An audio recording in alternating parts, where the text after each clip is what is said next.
Hola, ¿qué tal? Te doy la bienvenida a este espacio creado para ti. Esta primera cápsula que va de nuestra asignatura Historia de los Medios. Ponte cómodo, ponte cómoda y disfrútala.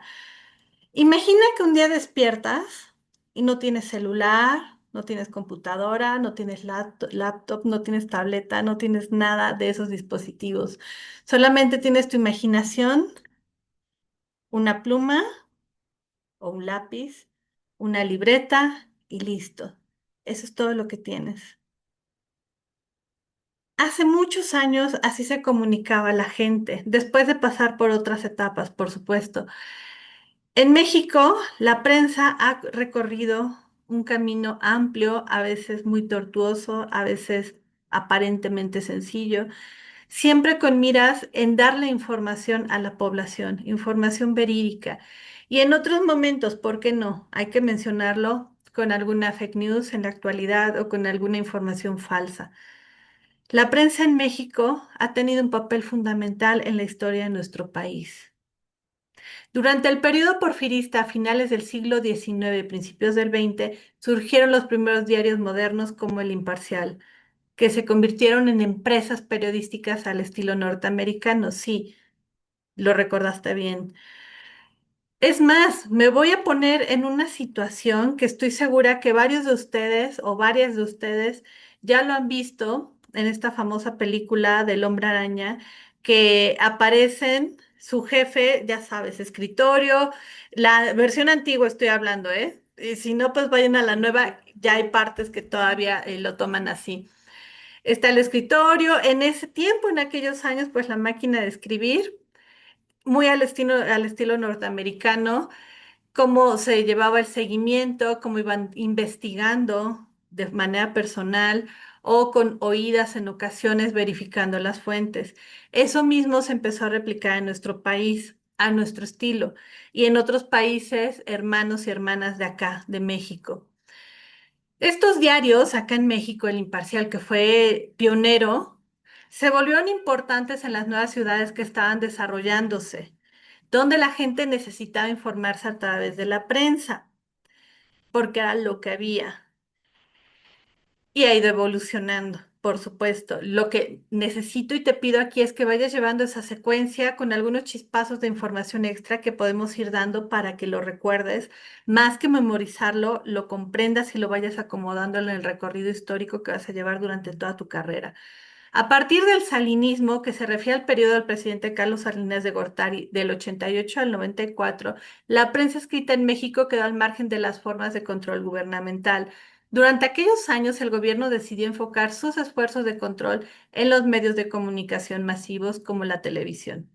Se consideró que los medios escritos llegaban a una audiencia más informada y culta, por lo que resultaba más difícil ocultarles información. A lo largo del siglo XX, o sea, del pasado, surgieron nuevos oficios relacionados con la prensa. Impresores, linotipistas, correctores de estilo, editores, directores, jefes de redacción, columnistas y reporteros. Y de la mano también hay que mencionarlos a los famosos voceros, que eran los que estaban, ya sabes, en las calles, en las esquinas, en los puestos de periódicos. Salían con su paquete de algún periódico, por ejemplo, del siglo pasado. Yo recuerdo mucho, se escuchaba el siglo pasado, pero bueno, 1900 y tantos, hace 25 años, 24 y medio. Si tú andabas en la calle en tu coche, pasaban gritando, por ejemplo, el Reforma y ahí la parte principal y el sumario lo iban gritando, también los balazos, así se llaman estos puntitos de las que se van desprendiendo de las portadas, iban gritando, tata, entre los coches y, ay, yo quiero, y ya sabes, tocaban el claxon y sacaban la mano. Prácticamente ya no hay en la actualidad, aunque sí varios periódicos han sobrevivido de la mano de lo en línea. La Constitución de 1917, o sea, hace más de 100 años, se garantizó la libertad de prensa y el presidente Álvaro Obregón buscó terminar con la prensa partidista, clausurando diarios como El Mundo y El Heraldo.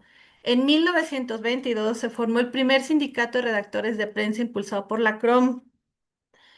En 1926, se produjo un conflicto entre la prensa y el gobierno El Excelsior se posicionó a favor de los cristeros, lo cual generó el ataque del presidente Calles hacia el periódico.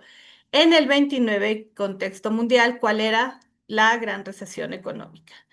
Acá, 1929, con apoyo económico del gobierno, Federico la Chica compró el periódico El Excelsior, pero hubo luchas de dirección, conflictos laborales y la crisis económica, lo que llevó al cierre del periódico en junio de 1931. Posteriormente, el Banco de México adquirió el periódico y trató de cerrarlo, pero los trabajadores formaron una cooperativa y lograron que Rodrigo de Llano regresara como director en 1933, cargo que ocupó hasta 1964. Ya nos vamos acercando a este siglo. La prensa en México ha enfrentado diversos desafíos a lo largo de su historia, pero ha desempeñado un papel crucial en la difusión de información y en la construcción de la opinión pública. Ahora, vámonos al cine, que es la siguiente unidad. Imagina, vámonos a la época de Chaplin, del famosísimo Chaplin. Imagina que un día despiertas e igual, similar al anterior, no tienes tus dispositivos, ninguna plataforma de streaming, no está YouTube, es más, ni la televisión, solo el cine y mudo. Entonces tú ibas y ya sabes, a mí no me tocó, pero lo hemos revisado, salen ahí haciendo muecas, haciendo gestos, movimientos y tú los ibas interpretando. Por ejemplo, no, la cara, ¡ay, se sorprendió! Desarrollaba muchísimo la imaginación y la creatividad. Similar, me atrevo a decirlo, a la radio cuando se sentaban todos alrededor de ella para escuchar un partido de fútbol. Bueno, en el cine era como el evento al que iba a estar arregladas de determinada manera. Las películas eran diferentes, blanco y negro, nada más iban como, ¿no? Ya sabes. El, la expresión básica era la de la cara, de una manera conocida por todos global, más que interpretar de, mira, lo hizo para allá, no, era expresiones que todos conocían, sorpresa, enojo, tristeza, felicidad, todo eso que nosotros recordamos hoy y que lo vemos y que quizá nos parece lejanísimo, se vivió y que sin todo eso no tendríamos, toda esa parte de la historia no tendríamos lo que hoy hay aquí, lo que hoy tenemos. El cine llegó a México a finales del siglo XIX, o sea, en 1800 y tantos, casi terminando ese 1800 y tantos para comenzar, 1900 y tantos, el, empezó. Imagínate todo el tiempo que ha transcurrido desde entonces, todos los avances que hemos tenido. Con la proyección de cortometrajes y documentales, esto marcó el inicio de la industria cinematográfica en el país. Durante las primeras décadas del siglo XX, el cine mudo se consolidó en México con producciones que reflejaban la vida cotidiana y la cultura del país.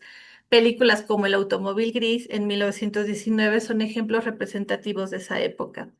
Desde la década de 1930 hasta finales de los años 50, el cine mexicano vivió su época de oro, con estas películas de Pedro Infante, Jorge Negrete, Blanca Estela Pavón, María Félix, Chachita también, que era Evita Muñoz, así se autonombraba ella también, el Pichi, ¿quién más era de esa época? Bueno, todo ese grupo de actores, actrices, directores, Miroslava también, la película Escuela de Vagabundos, que es buenísima, ya más, más hacia acá, películas como todas las de Pedro Infante, las de Jorge Negrete, Tizoc, por ejemplo, que fue la que hizo Pedro Infante con María Félix, que fue un ícono a nivel mundial.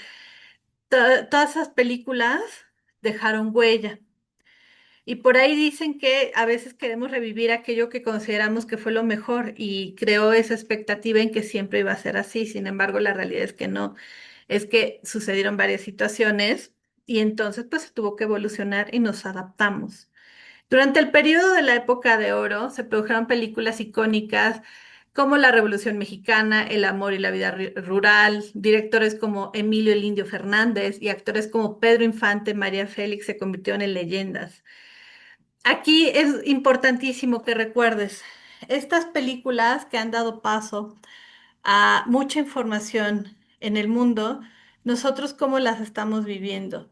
cómo las vamos a seguir recordando y cómo las vamos a transformar en diferentes entornos en nuestra actualidad. Cuánto de lo que se ha vivido ahí te deja para que tú puedas seguir creando en la actualidad, en esta adaptación que te decía hace un momento. ¿Cómo tú consideras que vas a seguir avanzando hacia tu parte profesional, laboral y personal? Muchas gracias, nos vemos en la siguiente cápsula. Hasta la próxima.